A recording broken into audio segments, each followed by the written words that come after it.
আসসালামু আলাইকুম। দেখে হয়তো বুঝতেই পাচ্ছেন আজকের চিকেন কোফতাটা কতটা লোভনীয় হয়েছে। আজকে আমি আপনাদের তৈরি করে দেখাবো স্পাইসি চিকেন কোফতা। এই চিকেন কোফতাটা দেখতে যতটা লোভনীয় মনে হচ্ছে, খেতে কিন্তু ততটাই মজাদার হয়। আশা করছি আজকের রেসিপিটা আপনাদের ভালো লাগবে। প্রথমেই আমি হাড় ছাড়া 300 গ্রাম মুরগির মাংস ব্লেন্ডারে ব্লেন্ড করে নিয়েছি।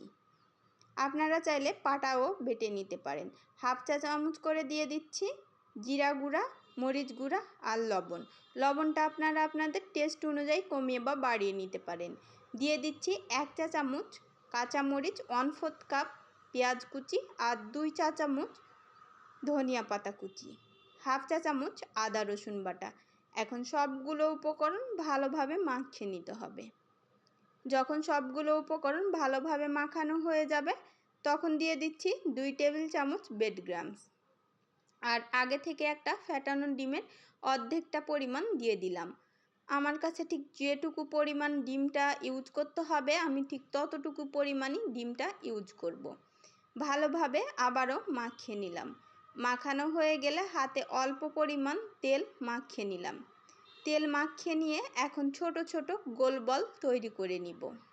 এভাবে চেপে চেপে সবগুলো গোল বলই আমি তৈরি করে নিয়েছি। এখন একটা রাইস কুকারে নিয়ে নিয়েছিলাম পানিটা ফুটে আসলে রাইস কুকারের ছাঁকনিটাতে অল্প পরিমাণ তেল ব্রাশ করে দিয়ে দিচ্ছি কোফতাগুলো। চিকেন কোফতাগুলো দিয়ে এখন ঢাকনা দিয়ে ঢেকে মিডিয়াম আঁচে 25 মিনিট মতো রান্না করে নিব। 25 মিনিট মতো রান্না করলেই দেখবেন চিকেন কোফতাগুলো ভালো মতো কুকড হয়ে গেছে। প্যানে নিয়ে নিয়েছিলাম পরিমাণ মতো তেল। তেলটা গরম হয়ে আসলে দিয়ে দিচ্ছি কোফতাগুলো লাল লাল করে ভেজে নিয়েছি। এভাবে ভাজা ভাজা কোফতাটা খেতে কিন্তু ভীষণই মজা লাগে। আপনারা চাইলে এভাবেও খেতে পারেন।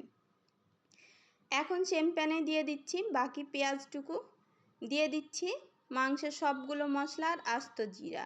এখন পেঁয়াজের কালারটা চেঞ্জ হয়ে আসা পর্যন্ত পেঁয়াজটা ভেজে নিব। দিয়ে দিচ্ছি 1/4 কাপ টমেটো বাটা। টমেটো বাটাটা দিয়ে দিব 1 চা চামচ হলুদ গুঁড়া, 1 চা চামচ মরিচ গুঁড়া, পরিমাণ মতো লবণ, কারণ আমি লবণটা আগেও ইউজ করেছিলাম। দিয়ে দিচ্ছি হাফ চা চামচ আদা রসুন বাটা। এরপর মশলাটা ভালো মতো কষিয়ে নিয়েছি।